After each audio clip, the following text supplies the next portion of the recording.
Hey, good morning. Welcome to Hobby Evolution episode 1035. What's up? Good morning. Happy Monday. It was a good weekend. It was a good weekend as a collector at the card show.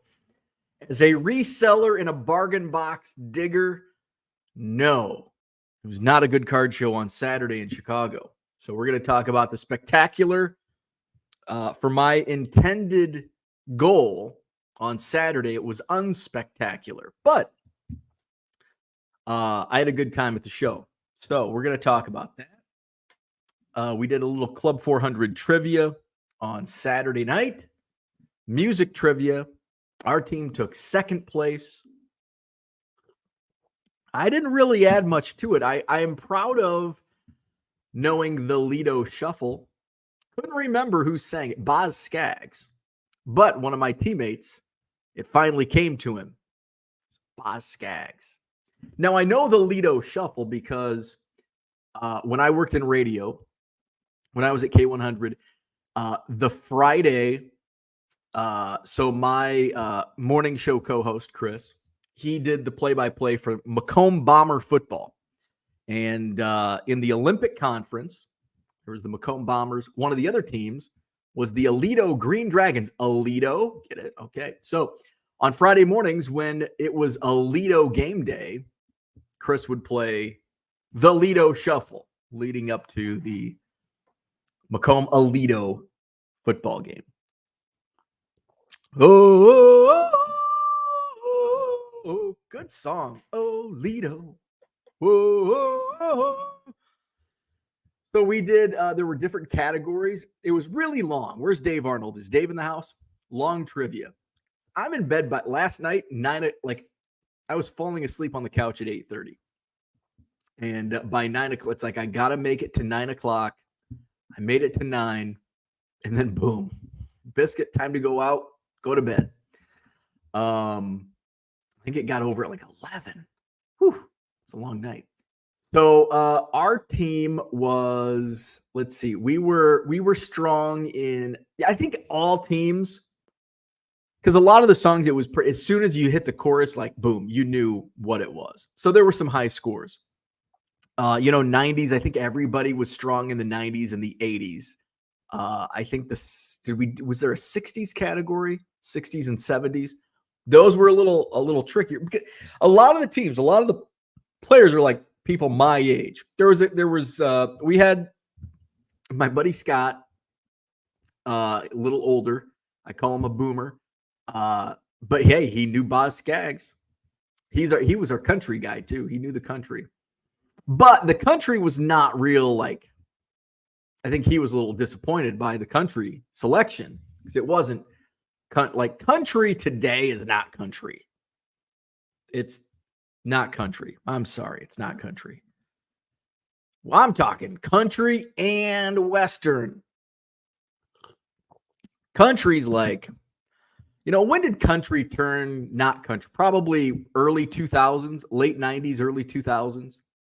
Toby Keith, that was like that to me was kind of the transition of it's no longer country.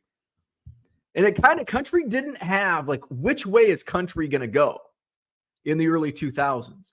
Because it was like crossover, like Toby Keith was kind of like rockin' country. And then there was some rap. Nelly and Tim McGraw did a collaboration. There was some rap country, which is still like Jelly Roll is like rap country. Post Malone has some country elements to some of his music. And then all of a sudden you got the bubblegum pop country, and that's what stuck. So it's pop country today. Taylor Swift, pop country. And I don't even know, is she on country stations anymore? She's probably just on the top 40 stations. So the host got drunk. Yeah, our trivia host got drunk. So our team took second place. What else? So country was, so Scott knew his country. I didn't really I'm like, I'll be the ringer. I worked in radio. I was a DJ on the radio. And it's like, man, And it's like, if nobody knew the song, they look at me. Didn't you work in radio? Yeah, but we didn't cover hair metal. I'm sorry. Hair metal was a category. I love hair metal, but it's like, shit, I don't know. I did know Skid Row. As soon as that first chord hit, I'm like, Skid Row, 18 in life. So I knew that, but it's like, even the stuff that I did play on the radio, it's like, I remember playing that on the radio. I just don't remember what. It's like 15 years ago. I don't remember. I can't remember to take the trash out. Expect me to remember Bleeding Love by Leona Lewis? One of my teammates knew that right away. Boom. And I'm like, yeah, because that was something I played like every hour when it was a hit song back in 2007. So music trivia, good night. Lots of beers were drank. I'll tell you what, I spent a lot of money on beer Saturday. $6 a pop on a can of Bud Light. I had more than a few. I bet I spent more on Bud Light at Music Trivia than I spent at the Chicago Sports Spectacular on Saturday. So Music Trivia was Saturday night for Club 400. I'll be back at Club 400 in a couple weeks. And we had some breaking news at the event Saturday night. We will have a guest for the Christmas party. Initially, there was not going to be a Cubs player for the Christmas party. It was just going to be, which is okay. Like, that's, I kind of like the smaller events anyway. This is going to be a smaller event, but now with a player. Mike Talkman, the summer of Talkman. Mike Talkman will be at Club 400 celebrating Christmas with us and the holidays, which is coming up in 2 weeks. And then we'll celebrate the Couch People Christmas party. I don't think I've made a banner for that yet, have I? Oh, there we go. I've got there we go. The Couch People Christmas party. There it is. So the Couch People Christmas party will be the following Saturday, December 16th. We'll start at around 7 p.m. Central. I'll be at a card show down in St. Charles, Illinois that day. So I'll get back. So it might be 7, might be 7:30 Central Time. I think the deadline to enter the Secret Santa is like now. So if you have not signed up, you may have today to do it. Reach out to Uncle Rich Klein. I think his email is in the Facebook group, or if he pops in the chat here, he can give you the. Actually, I think it's SABRGEEK at AOL.com. Sabergeek at AOL.com. I think he's on the AOL. I can't make fun of that though, because I still have a Hotmail account. I'm not giving up my Hotmail account. I'm going to be 70 years old. Bo Spencer at hotmail.com.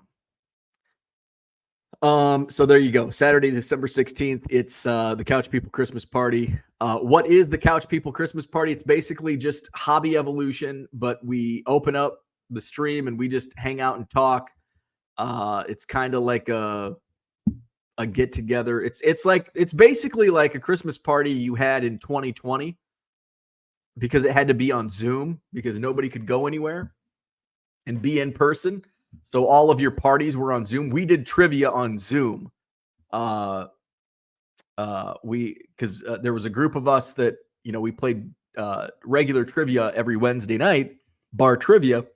And so then we got the husbands and wives together, and we on Zoom during the COVID stuff.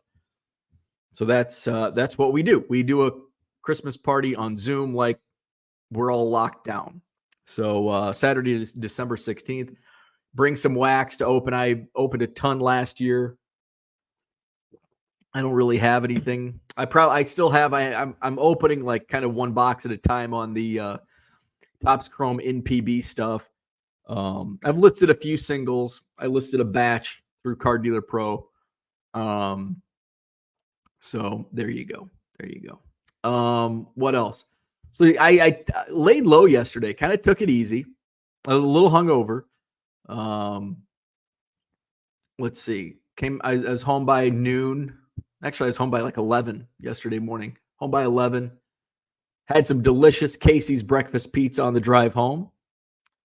I like the sausage. I don't like the bacon, whatever it is. I don't know, because I think there's maybe, I don't know, but I know I've said it before, bacon kind of overrated. So I do the sausage and it's delicious. Had a couple slices on the way home. Kind of took it easy. I uploaded some of my Cubs to TCDB. Slowly climbing. I think I'm at 285 on the rankings on Cubs, but that's only with 8,000 of my 990,000 logged. So I've got a lot of logging to do.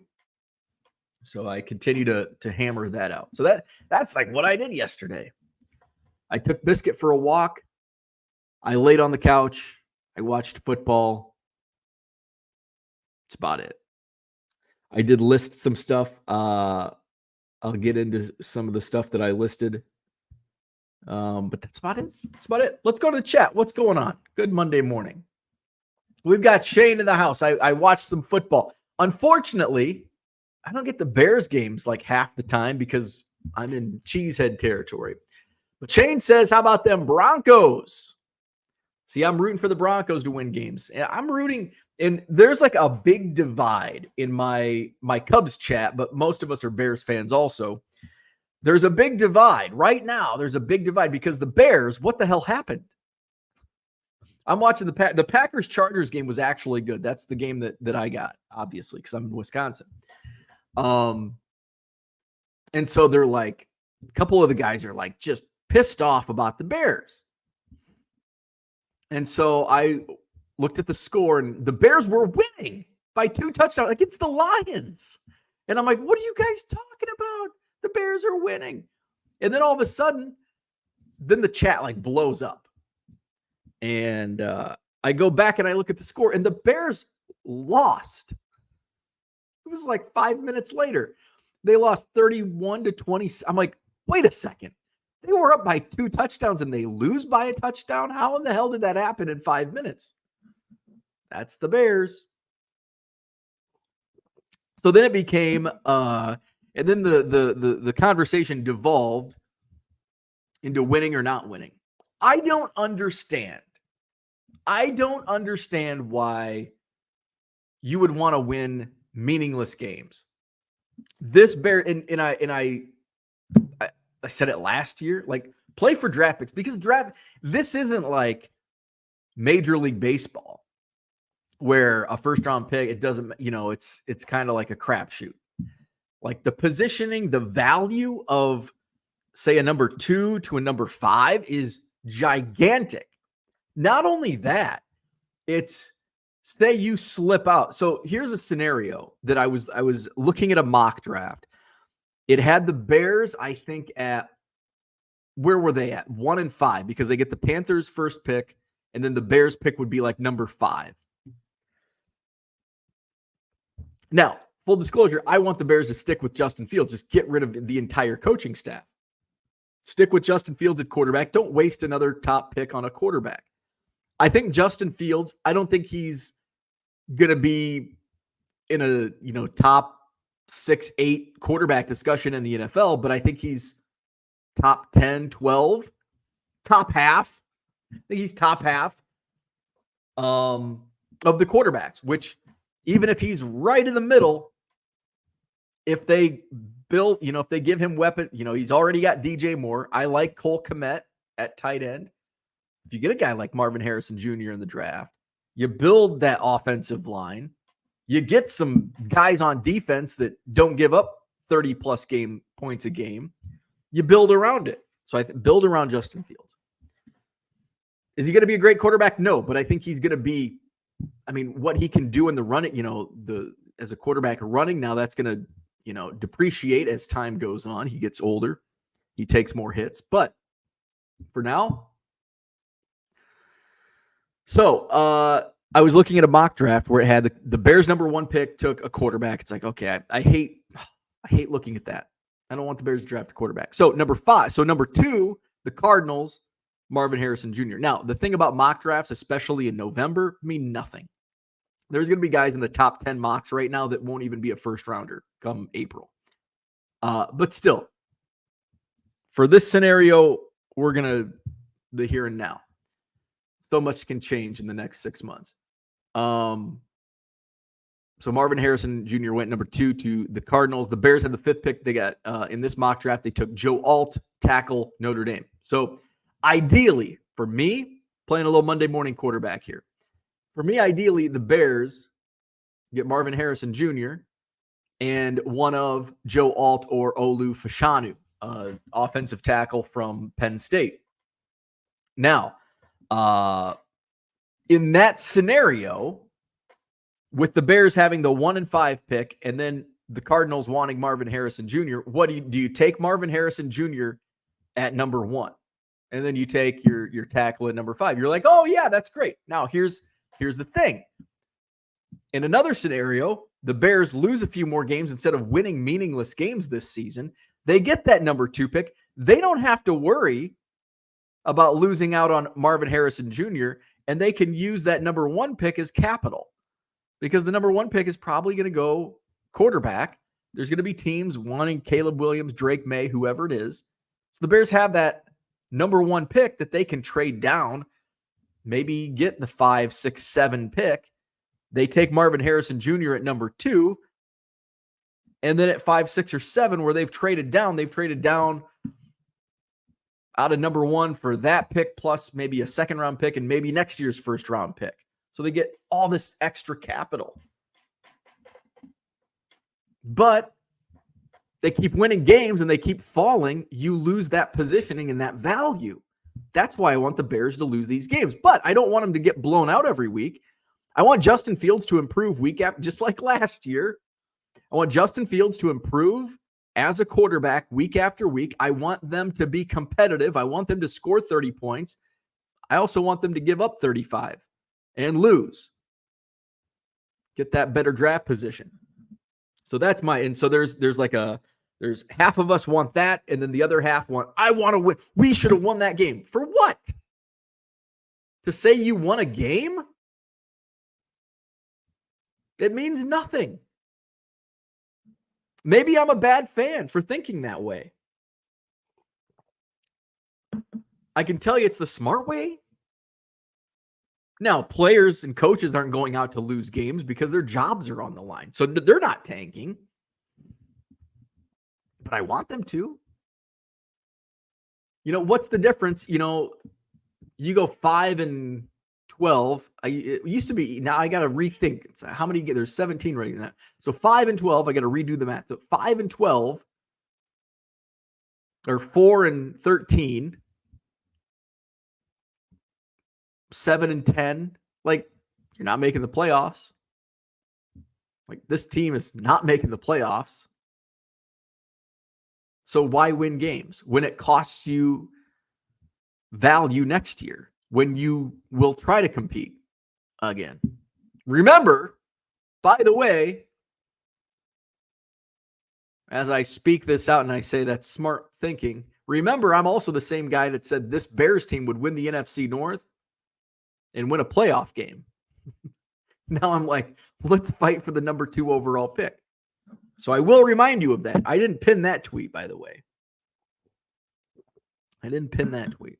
So that's my thoughts. So I want the Broncos to win. I want the Giants to win. The Giants did win. We need the Patriots to win. Who else do we need to win? Cardinals, I think. Yeah, the Cardinals. And I think that's our biggest competition as far as what the needs, because I think they would want a Marvin Harrison Jr. But who's their quarterback? Kyler Murray, right? Are they going to move away from Kyler Murray? Maybe use the 2 or 3 in the first round because they're pretty bad. So who knows? Bill, what's up? Good morning. Happy Monday. Harlan in the house. Good morning. JW is ready for Thanksgiving. 4 days off. Oh, I am not really ready. I'm ready to eat, but I'm not ready to have a house full of people for several days. So I'll get the spotted cow stat. So I've got my shipping area mostly. I've just got one small section in my shipping area to kind of move stuff around because I want to have a new shelf for inventory. So I've just got to move that around. I don't know if I'll get to that today. Should. Got people starting to come in. Actually, I think my wife's aunt came in yesterday. I think her uncle comes in tomorrow. Cousin comes in Wednesday. My mom comes in Thursday. So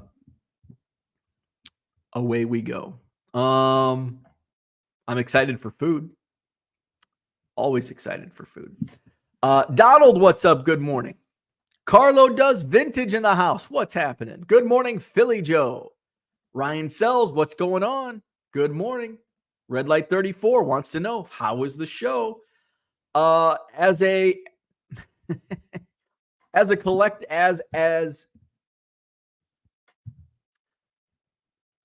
collector that just wants to go look at cards, it was a great show.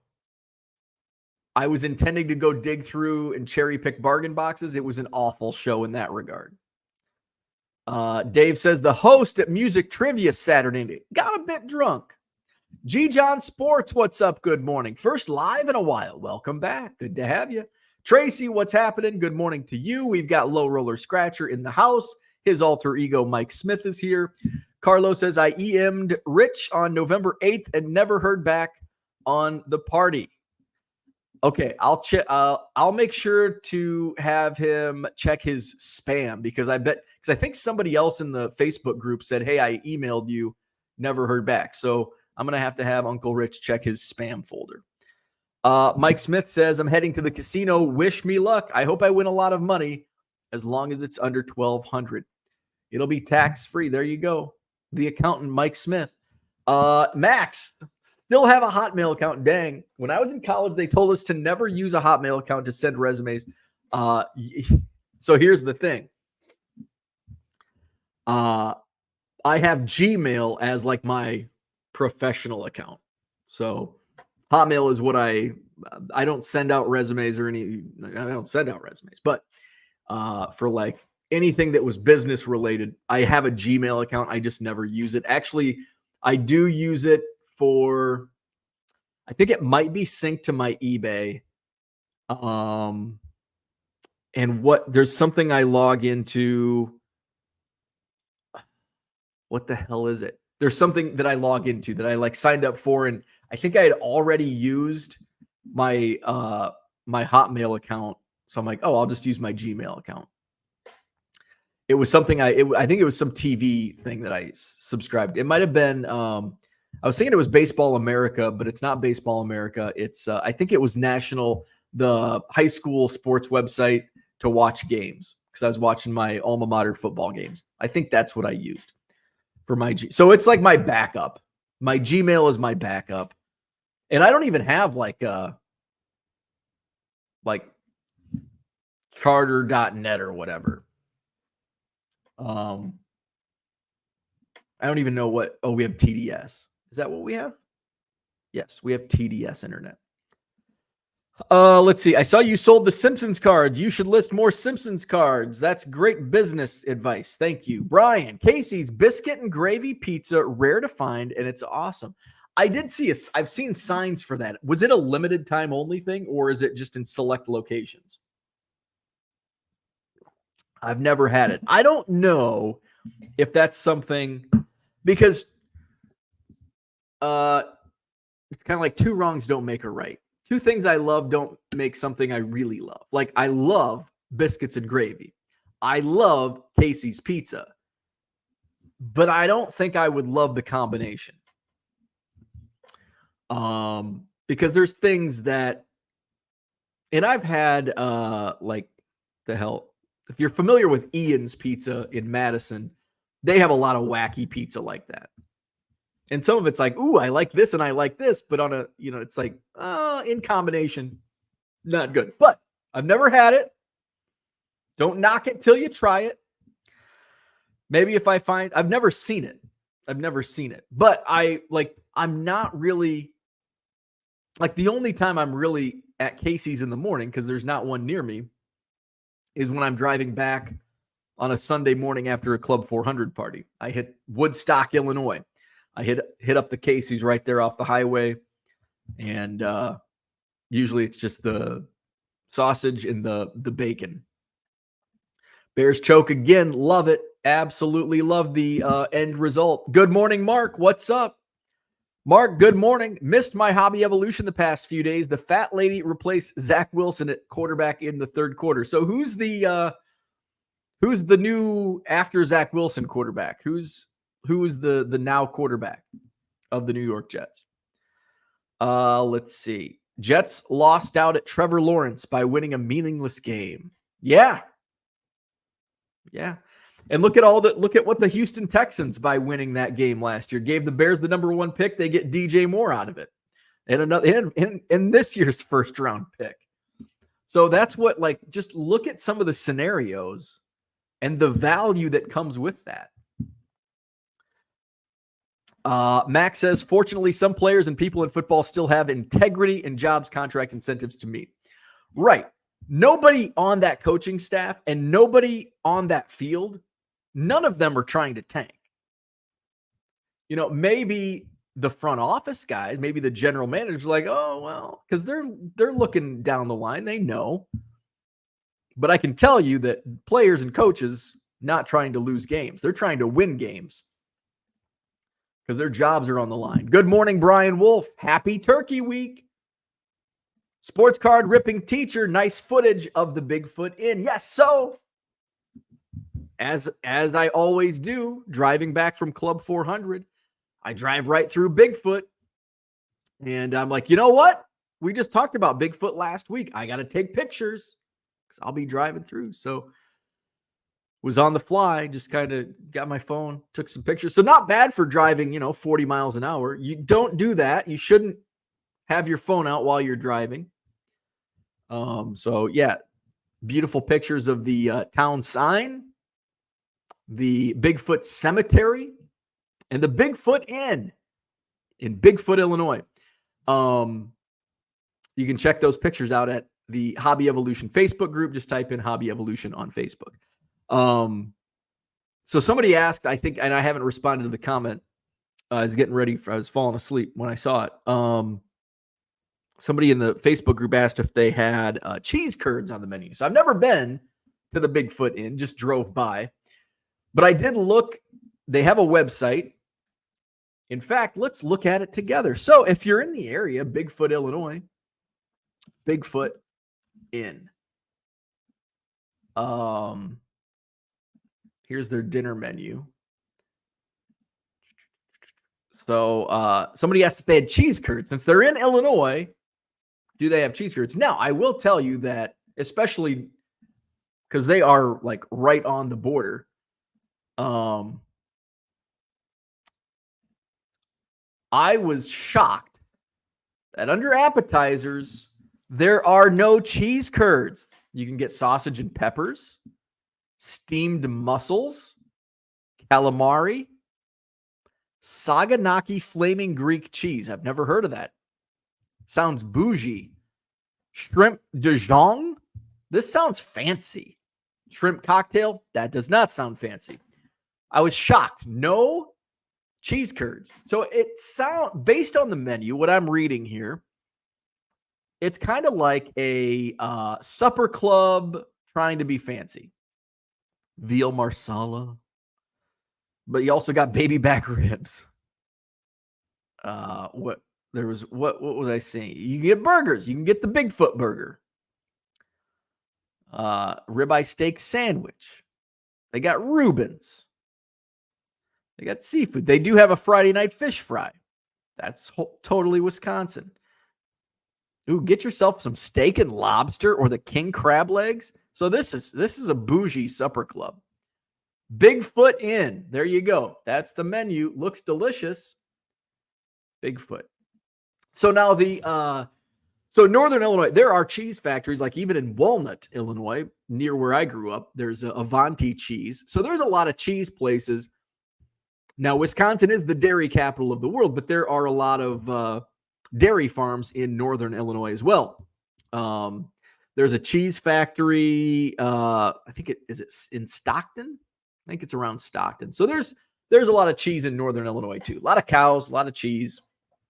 So Bigfoot is so as you drive by the Bigfoot Inn, maybe 4 or 5 houses, and then boom, welcome to Wisconsin. So it's literally like Bigfoot.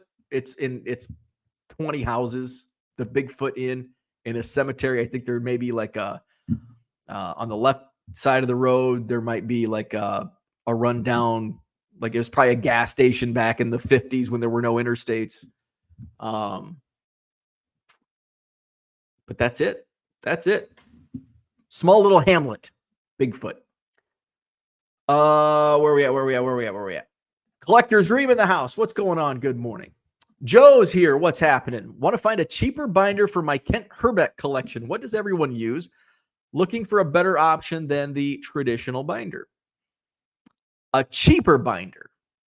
If you're just looking for cheap, I would suggest just like a regular, like go to Walmart, Target, get like a white. And so a white binder, I don't think I have one in here, but it's got like the cover sheet spot. So you can put like, if it's Kent Herbeck, get an 8x10 photo of Kent Herbeck, and you can put it on the cover. So it's like, hey, this is my Kent Herbeck binder. And then on the side, you can even put like, slide it in to the plastic. You can slide in a Kent Herbeck card. So if you display it, you can see Kent Herbeck. And you can get those, pro tip here, you can usually find some good used binders. Like sometimes it's a little harder to find. Sometimes you can find brand new binders at Goodwill. Like go to Goodwill. I was stocking up. I pissed away so much money because I would stock up on binders and then I wouldn't like color coordinate. It's like, oh, there's a binder. I just buy every binder. And they're like 50 cents, 75 cents, but I spent a bunch of money, like, I don't know, $20, $30, $40 on the binders that I ended up just tossing anyway. But you can find, sometimes there's brand new binders at Goodwill. So if there's a Goodwill near you. So that's probably the cheapest way to go. Check Goodwill. Otherwise, go to Walmart, maybe $5 for, depending on what ring you want, $5 for the 3-inch binder. And a sliding scale. Don't go to Office Max or those stores. Those are so overpriced. Amazon, Walmart. Tiger727, what's up? Good morning. Victor, what's happening? Late start. Good morning. Johnny Boy Cards is here. Happy Monday. Brian has only seen the biscuits and gravy pizza in Iowa for Casey's. Okay. I did see it on a sign, though. I think when they first introduced it, I think I saw it on a sign at one of the Casey's. But that was a couple years ago, probably, when they introduced it. And I think it did say for a limited time only.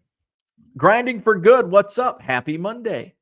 Hall of Fame card collector says, you guys just want to know how the show was. We don't care about Bigfoot, cheese curds. We want to know how the card show was. Value box digger. I don't know who had the more ugly loss yesterday, the Bears or the Vikings. The Lions have the best record going into Thanksgiving since 1962. List them Lions cards. Yes. List them Lions cards. Tim Boyle is apparently the Jets quarterback. Tim Boyle. Never heard of the guy. Never heard of the guy. Value box digger likes the card folios, and they're a little on the expensive side. I think they're going to run you like $15, $20 for a card folio. I do like those. I put some of my autographs in the card folios, especially when I'm out at spring training. It's because I don't want to put them all in a box. So I'll get, one of the days where it's a slower day, I'll run to Target, or last year I had to go to like a Pokemon shop. They didn't have the binder, but it was like I had to get one that day, and I don't like it. And it's like light, it's like not even a baby, it's like a sky blue color, and it's bigger than the other ones. Doesn't fit in, but I do like the card folios for my autograph collection.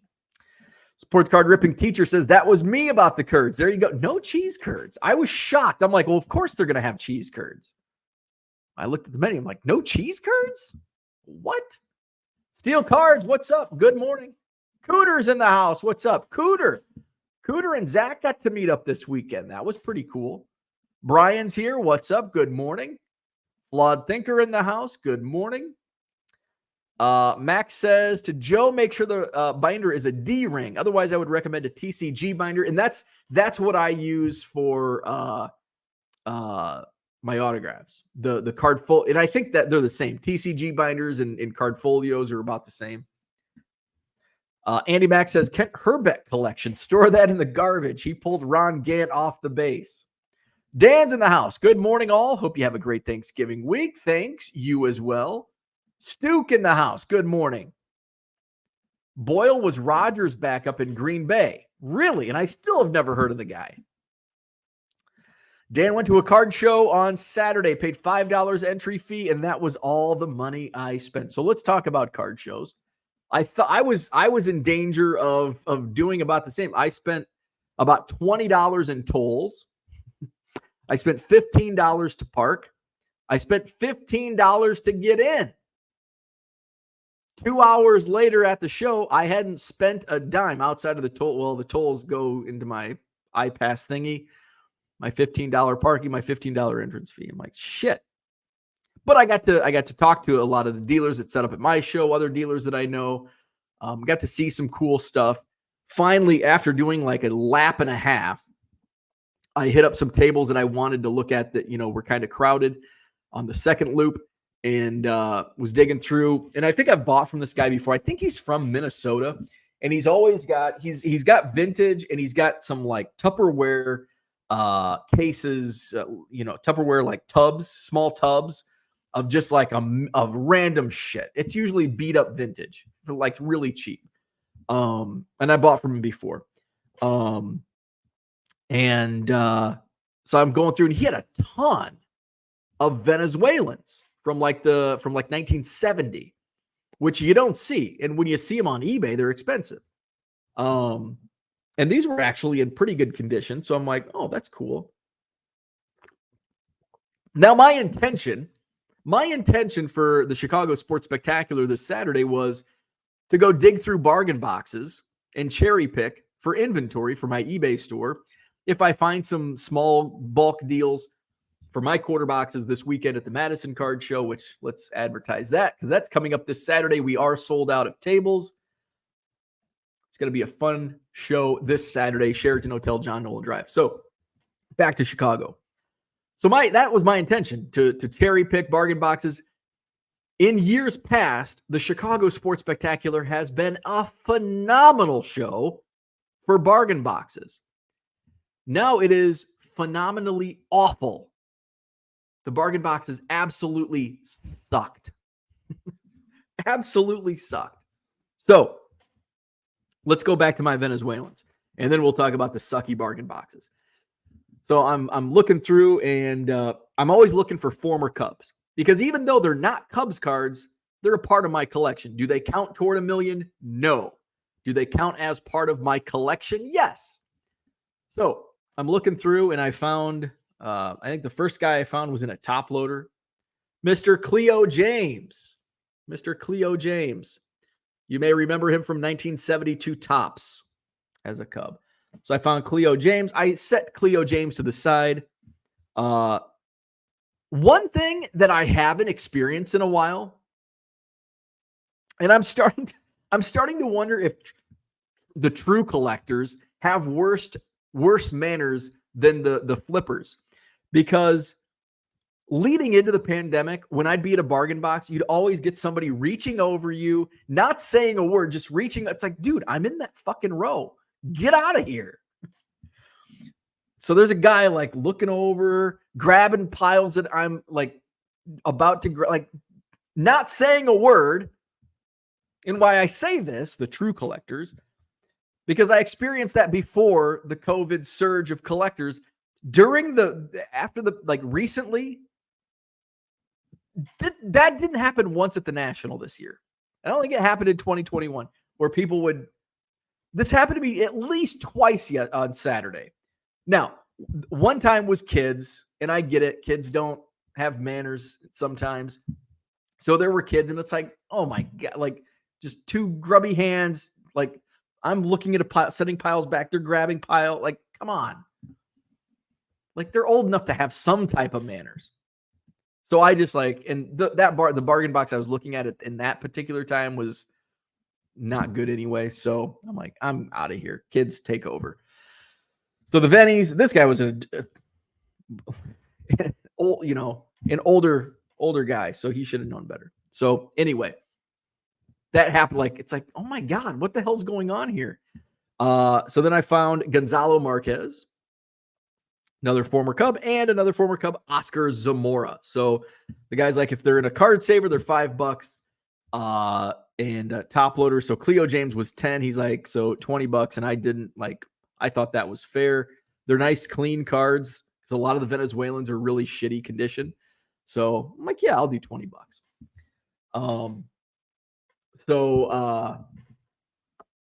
So those cards were my first, like, those were my only purchase. These 3 cards were the only cards that I bought. I bought 2 boxes of archives in a pullover, kind of like this, but a Cubs for $20. That's all I bought. That's all I bought. So I do have a Oscar Zamora story. So Oscar Zamora, I think he was on the 70. I think his only Cubs card was 75 tops. Back several years ago, I was just looking for like game used Cubs stuff. And I came across an Oscar Zapata game used bat. And it was like $10. And the auction was ending. And I'm like, oh shit. Like this is rare. I can't believe it. This is rare. $10 for a 70s game used bat. And I won it for $10. Shipping was I probably paid $20 for this bat. I get it. I'm like, well, this is new looking. I go to Baseball Reference and there's no Oliver Zapata because it was Oscar Zamora that I was thinking of. So I got the OZ, had the right initials, wrong place. So Oliver Zapata was actually a Peoria Chiefs. So he was a Cubs prospect, and that's why I knew, like, oh, I know this guy. But he was not who I thought he was. He was not who I thought he was. He was not Oscar Zamora. I'm sure an Oscar Zamora game used bet would go for more than $20. All right. So let's talk about the shitty bargain boxes. But first, let's check back into the chat. Stuke says Ron Gant fell into Herbeck, and Herbeck fell with him. Joe J, good morning. Stuke says, I know the Minnesota guy usually gets some OPC baseball from him. Really nice guy. Really good guy. I've bought from him a couple times now. Andy Mack says, check the non-toll roads route next time you drive down to Illinois.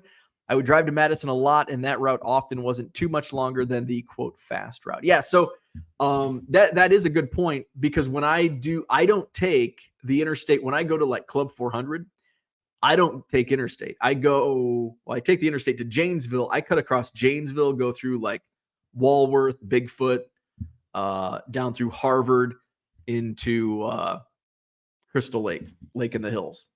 And yeah, it's not like the time differential is really not that much, because you're cutting across. Yeah, you're going through some small towns, but you're like cutting straight across as opposed to going down and over and paying tolls. So that is a good point.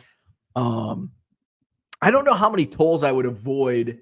Like going to Rosemont, it's so easy taking interstate to Rosemont. I don't know. It would probably take a bit longer because Rosemont's all the way in, and to avoid tolls, it'd probably be a lot longer. I'll look into it though. Max says, too expensive to set up bargain boxes for $500 a table. Yes, you are exactly right. So we're going to get into that. So we'll revisit that.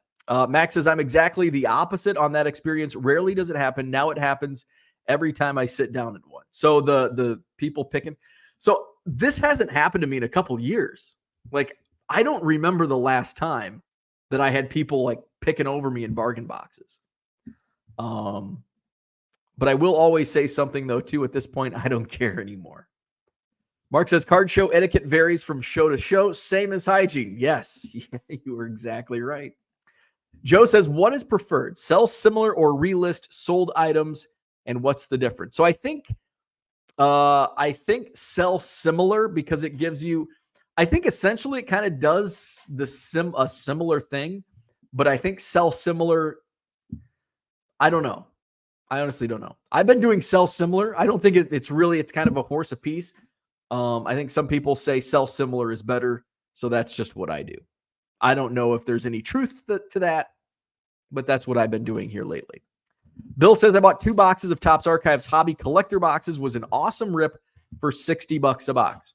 That's what I bought 2 of the collector boxes, the tins, the lunch boxes. I paid $62 a box.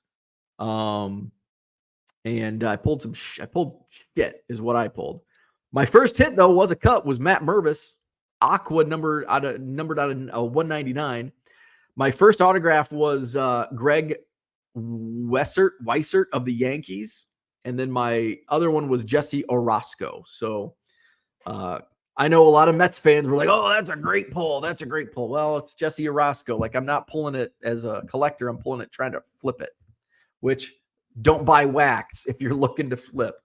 So I will be listing my Topps Archives singles that I pulled later today. I actually just scanned a batch.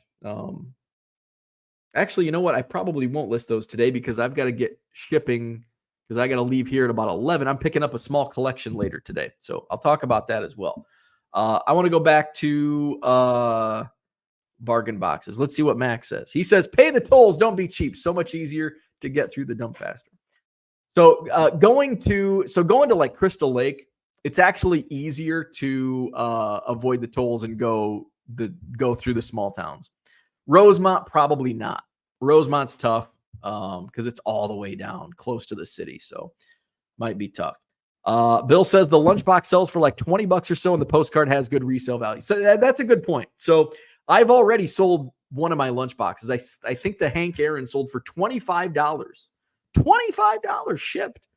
Probably going to cost about $8 to ship it. So I was happy that sold.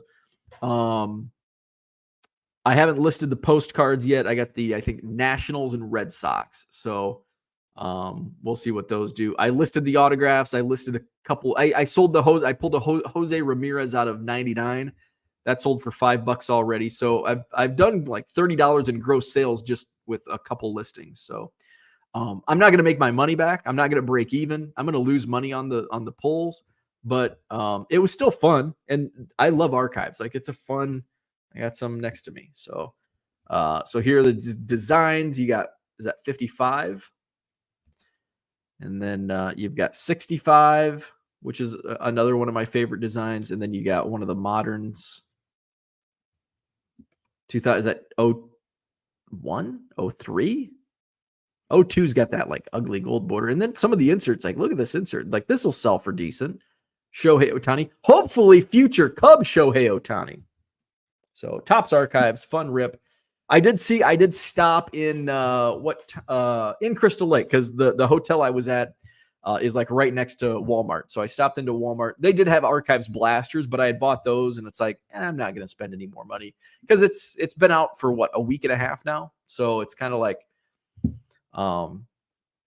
I've missed that early bird boat. So where are we at? Ryan Sells says Prestige has been a good one to rip and flip for me, but I might just be getting lucky.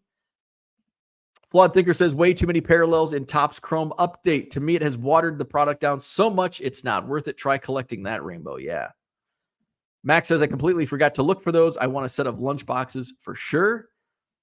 So Max said, so I want to talk about bargain boxes. So my intent at the Chicago Sports Spectacular this weekend was digging through, cherry picking bargain boxes. There were bargain boxes set up. They weren't that great. I was digging through some $5 boxes, and many of the cards that were in the $5 boxes, you can find in my $1 boxes this Saturday at the Madison Card Show. A lot of the dollar boxes were filled with cards that you'll find in my quarter boxes at this Saturday's Madison Card Show. Were there any there were 50-cent boxes. Jennings was there, and he had a much larger selection in his bargain boxes than what he brings to the monthly shows, the small shows. But it was like the Cubs were like because I sat down. It's like, okay, there's not much here for me to flip, but at least maybe I can find, some cheap parallels, some refractors and color of Cubs. No, I went through his autograph and relic box that were like $2, $3, and out of the entire baseball box, there were 2 Addison Russells, and they were like Team USA cards, which I add, but it's like, I'm not just going to buy 1 or 2 cards. Like, if I'm digging through a bargain box, I'm going to make it worth my while and, have a stack, not just 1 or 2 cards. So I flipped through, and then I went to his 50-cent boxes. I grabbed a couple piles, nothing. No Cubs that I needed, nothing that I could flip. So on I went. I gave it another shot. Still found nothing again. Some of the bargain box guys that were there that were used to be, like Dell used to be set up there, not there. Who else? There was another guy that had like autograph boxes, wasn't there.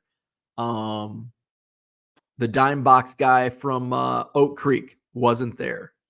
The last time, and I guess it probably the last show that I went to, the last spectacular I went to, I decided, like, I'm not going to go back again because the only money I spent was with Jennings. I can just drive to their card shop and look through boxes. Don't have to pay tolls or parking or entry fee. And then the other was the dime box guy in Oak Creek. I can just drive to Oak Creek, spend a little money in gas, and $1 admission to the Oak Creek card show at the Salvation Army. So, but I'm glad I went because I got to see people I hadn't been. And so I got to see people, have a lot of conversations. But for what I went there for, it was a big thumbs down. But as Max says, I know a lot of guys that, in 2021, I probably had 15 to 20 dealers that set up at my Madison card show, that also would set up in Chicago. And now that number's probably gone in half. I bet only half the guys that set up from the 20 is probably down to 10. Now they're sure there were a lot of familiar faces, but I know a lot of guys. It's like $500 a table. Like somebody said, I'm like, so how much is a table? And he's like, well, for this and this, it's like $1,400. I'm like, Jesus. And then you got to pay hotel. Like, F that. So it's definitely, I won't be going to the March show. I do have my schedule, and usually for some reason, March and November are really hard for me to get the dates I want at the Sheraton. Fortunately, it worked out this month.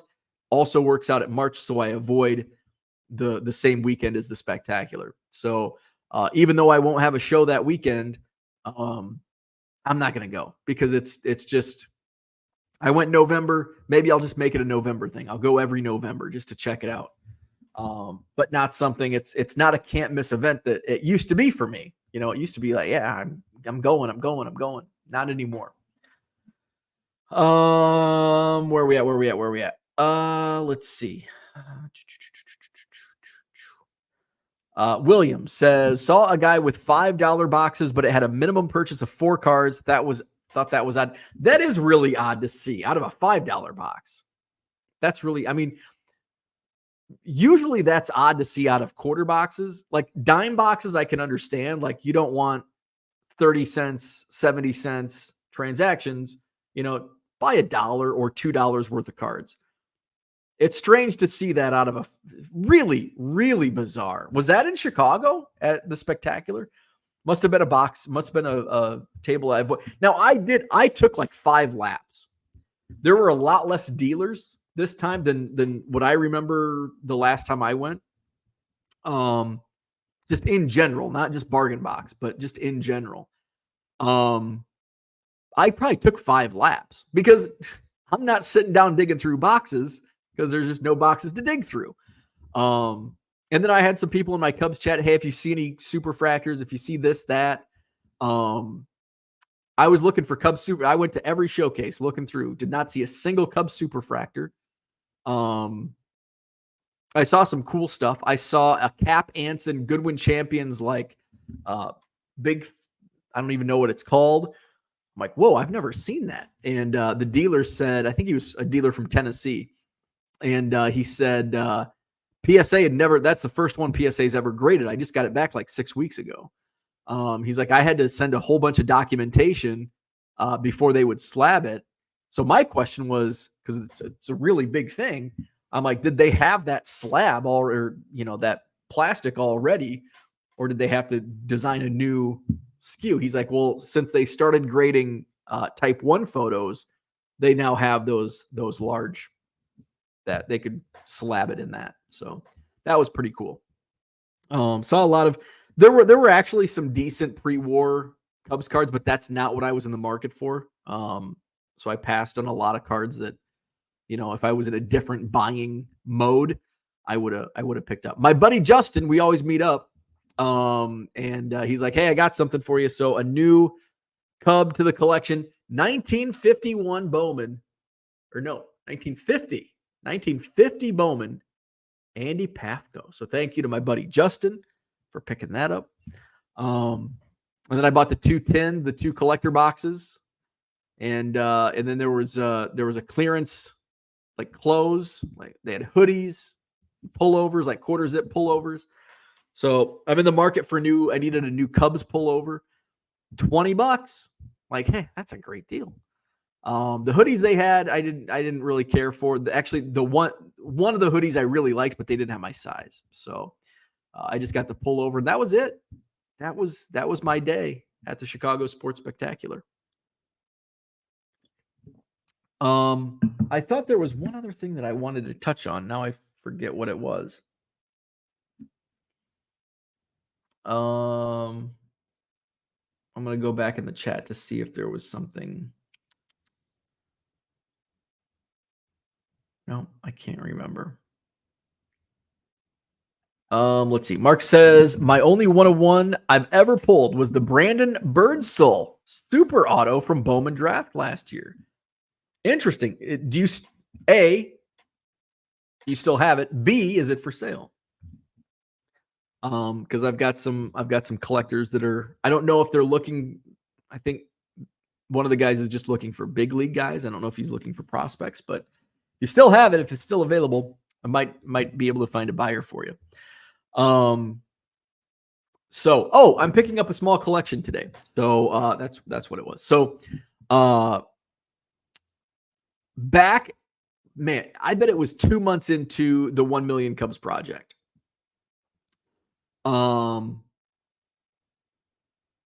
Somebody on Twitter had posted a photo of like 50 monster boxes. And they're like, anybody in the area, these are free. Otherwise, if nobody claims them, they're going to the dumpster. And somebody tagged me and they're like, and I think they just said, do you have Cubs or something? And so I went to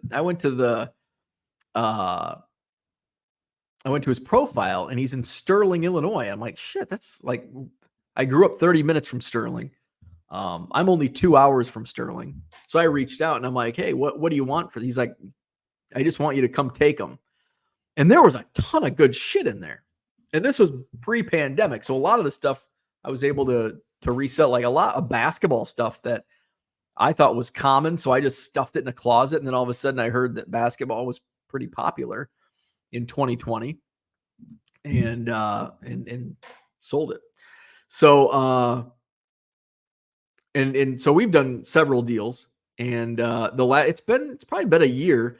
He was kind of a set builder and he cherry picked some of the big high end cards and like the Tom Brady rookie and stuff like that. And so he's like, I'll do whatever, in fact, I don't even know. I think I just traded him some like Cardinals autographs.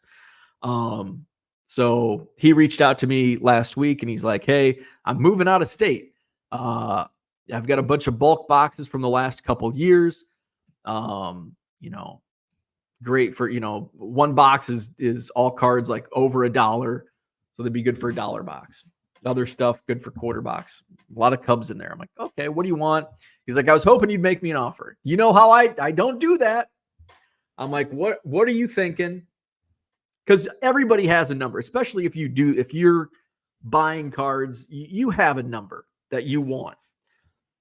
Whether or not it's a realistic number is a different story, but I had a feeling he would be fair. So, and I can't remember what all. I'll look at the message he sent me. Oh, wrong one. Let's see. Oh, wrong one. There we go. So it's all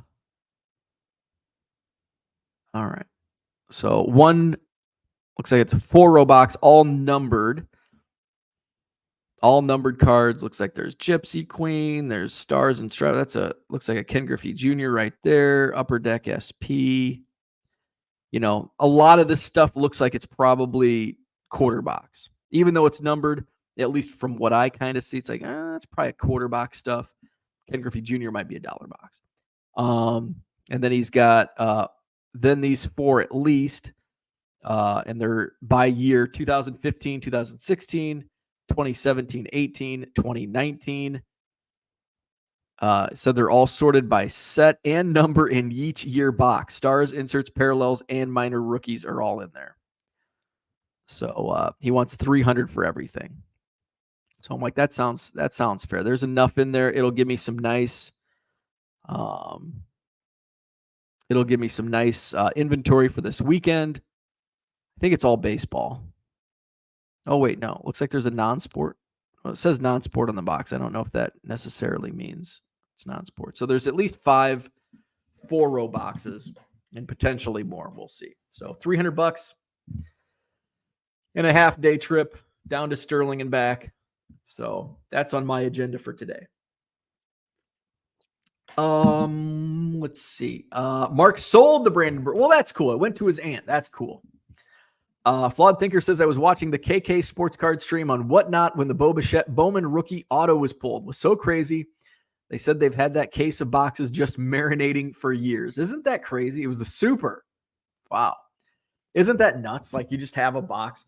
Like a lot of the stuff, I didn't have anything that big. But when I had like the shelf full of unopened wax that I had, picked up during the pandemic, and none of those boxes appreciated in value. It's like, well, I might as well rip them. And I pulled a 1-of-1 Emerson Hancock, not the super, but like the black 1-of-1 from Bowman. I think it was the mega box Emerson Hancock. What else did I pulled? Something else that sold for like $200 or $300. The Hancock I think sold for $200. Something else sold for $200 or $300. But I pulled like 3 huge cards, and they'd just been sitting on a shelf forever. So not doing that anymore. So that's what I had for today. Hit the like button if you haven't already. Subscribe to the channel. Don't forget this Saturday, Madison Card Show, Sheraton Hotel, John Nolan Drive. It is Thanksgiving week, so my schedule is going to be kind of off toward the end of the week because of the holiday. I probably will go live at normal time on Thanksgiving Day. So normal time, obviously today, tomorrow, Wednesday, Thursday morning, I probably will do the normal 7 a.m. Friday morning, probably no show on Black Friday because I'll have family down here. So they don't want to wake up to me at 7 a.m.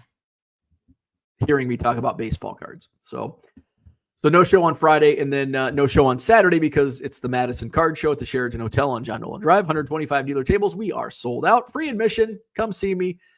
9 to 3 are the show hours, but early birds are welcome. You can come out as early as like 7. My stuff will be set up at 7 a.m. My bargain boxes. So if you want to get there super early, come on out and you can dig through my boxes at 7. And then Sunday we will review the Madison Card Show. So that's the schedule for this week. Back at it tomorrow morning, 7 a.m. Central. Share details of what I pick up today and whatever else comes up. So with that, like and subscribe. Check out my eBay store. A little hint here. There may be some type of Black Friday sale coming up in my eBay store. Stay tuned. So if you're not following my eBay store, head on over 99centcards.com or click the link in the description. Right now, buy 7 or more at regular price, and you'll save 25% at checkout. But I have a feeling there may be a bigger sale coming up. Hint, hint. So, there you go. So that's all for me. I got to go ship and then head down to Sterling. So have a great Monday, and we'll talk tomorrow.